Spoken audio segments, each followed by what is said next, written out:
Good morning, everyone. It's Sunday, November 10th. The state auditor, Diana DiZoglio, is our guest this morning. Let's go on the record. She walked the walk for ballot question 1, and voters said, yep, audit the legislature. But will she hit a brick wall with the State House leadership? The auditor is here. She's in the chair. Let's go on the record. From WCVB Channel 5, the inside word from Washington to Beacon Hill. Today's newsmakers are going on the record. Welcome to OTR, everyone. I'm Ed Harding. And I'm Charmin Sacchetti. With us at the table, State Auditor Diana DiZoglio. She took office as State Auditor in January of 2023. A Democrat, she served both in the State Senate and the House as well. A native of Methuen, she holds a degree from Wellesley College. Thanks for being here. Thanks so much for having me, Charmin and Ed. I see that bright smile on your face. Is that a victory lap? Is that what you're taking? I always love when my hometown of Methuen in the Merrimack Valley gets a shout out. That was what the big smile was about. So it is fair to call you the guiding force behind ballot question 1, right? Well, yeah, I mean, look, I had committed to auditing the state legislature during my campaign for state auditor. This was actually not something that was my idea. It was something that was requested of me multiple times when I was going across the state. Folks actually had said back to me, well, you serve as a state senator. How can we make sure that you're going to actually audit the state legislature?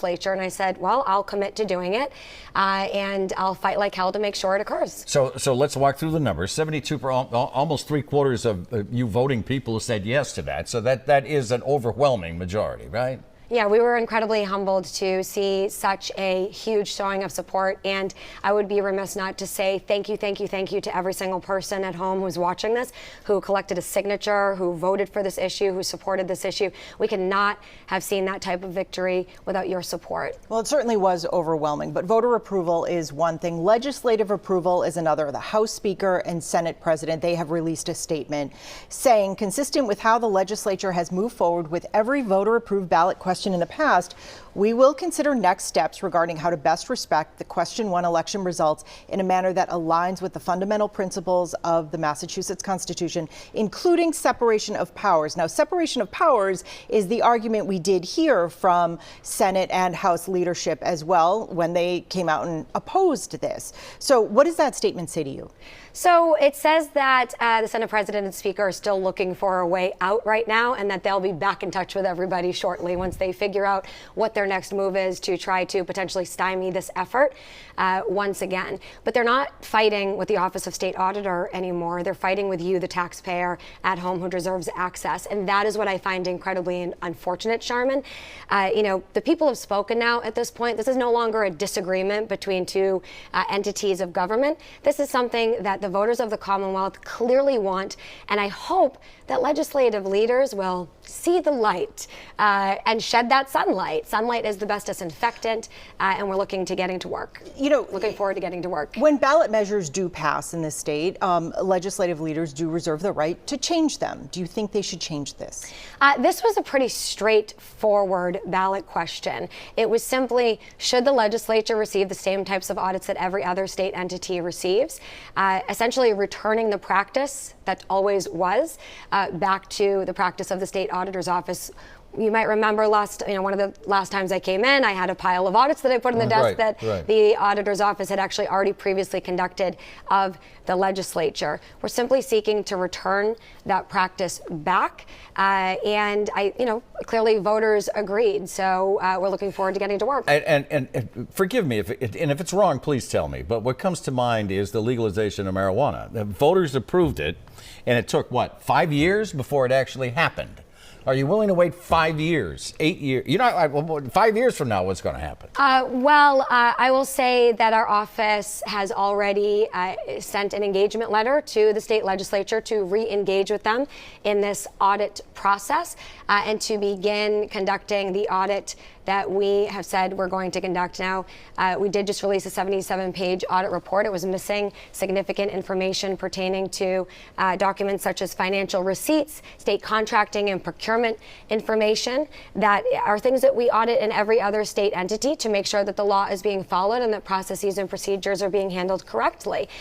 We're not able to look at that in the state legislature right now. So we've actually already engaged. We're going to go back in and we're going to start conducting this audit, and we will will seek assistance from the Attorney General if they refuse to comply. And speaking of her, before Election Day, the Attorney General, Andrea Campbell, said that your office does not have the power to probe the legislative branch and can't sue to force lawmakers to open their books. Now, after the election, a spokesperson for the AG says, and we're going to put it on the screen, that the AG recognizes and respects that voters made their stance clear on question 1 and changed that law. So what does that say to the legislature? Well, it's really great to see the Attorney General coming out with a statement that she's interested in supporting the will of the people. I hope that that does not have to be expressed through, a battle in court, and I hope that legislative leaders also decide to respect the will of the people. You did have bipartisan support for question 1. In fact, you reached out to Republicans for help, and you did get that. That has also led to some criticism, including that this whole battle was personal for you. What do you think of that criticism, and do you think this fight was worth it? Absolutely, we should be working across party lines to make meaningful progress for issues that are important to the taxpayers of Massachusetts. That's not only something that we should be doing here in Massachusetts, it's something that we should be doing nationwide. And I really appreciate that Governor Healey came out recently, after the presidential results came in, and said she's planning on being a governor for everyone, a clear commitment to working across the aisle and working in a bipartisan fashion. I think it's incumbent upon us as state elected leaders, as statespeople, as statesmen and women, to work with the residents of the Commonwealth regardless of their party affiliation. And certainly during election season, there's a time for those more partisan conversations when you're putting your platform out there. But when you are actually doing the job, you do need to work with everybody to get that job done. And I'm so grateful that so many folks have come out to support this regardless of your party affiliation. I do want to ask you about this because critics have said this is personal for you. What is your response to that? I want to get your response to that. I find it disappointing that some folks have tried to engage in character assassinations and personal attacks. We've been clear this entire time that every state entity receives an audit. We believe the legislature should receive the same type of audit. It's a pretty simple and basic issue that was on the ballot. My name wasn't on the ballot this year, if everybody recalls. So this is about the issue. And if people want to launch personal attacks, that's their choice. I'm here to talk about the issues. So let's talk about the political world that we're in right now. What does the re-election of Donald Trump as president of the United States say about politics right now? Look, the country is experiencing a time of incredible partisan divide. There are political divides across our nation right now. That was made very clear. I think also what it highlights is the need for Democrats to reevaluate how Democrats are approaching issues that are important to families across the nation. That Trump did so well, even in a state like Massachusetts, as well as he did in Massachusetts.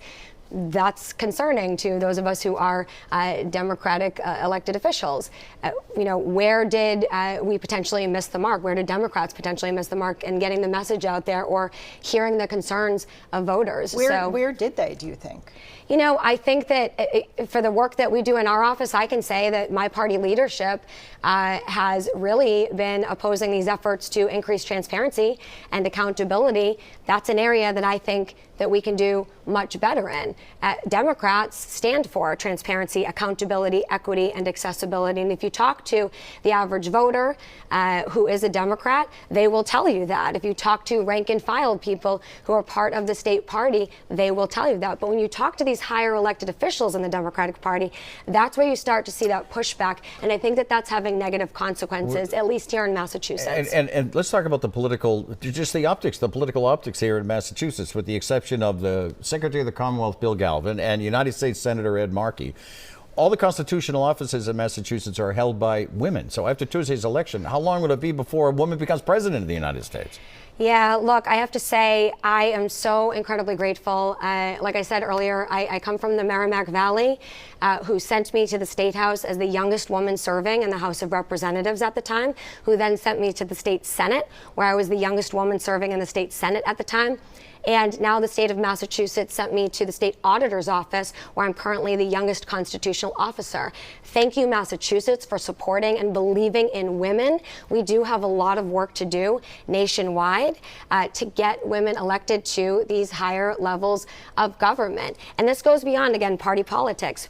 You know, we look at Kamala Harris, for example, and Hillary Clinton and the challenges that they faced when they were seeking the presidency.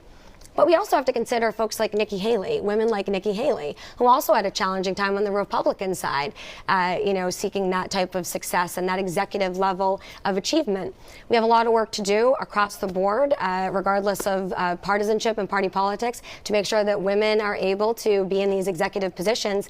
And I am so grateful that Massachusetts has led the charge in that way. We have the first openly gay woman in our governor's seat.